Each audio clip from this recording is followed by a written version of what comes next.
Të gjitha institucionet shkollore në territorin e Bashkisë Shkodër këtë të mërkur kanë patur proces të rregullt mësimor. Drejtoria e Zyrës Vendore Arsimore në Shkodër, Brisela Kadia, tregon se mësimi është zhvilluar edhe në zonat e largta, siç është Thethi. Në gjitha institucionet arsimore deri në këtë moment procesi mësimor vjen normalisht.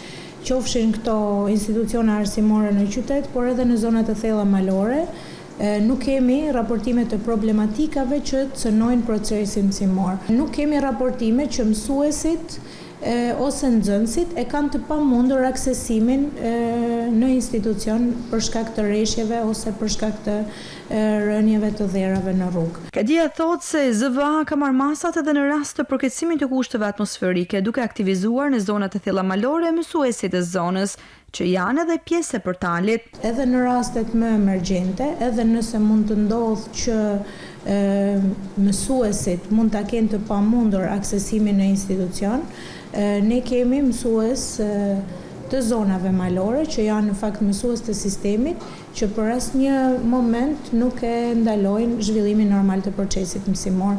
Aktualisht në territorin e Bashkisë Shkodër, në qytet dhe njësi administrative janë 44 institucione arsimore qendrore, si dhe disa institucione të tjera vartëse.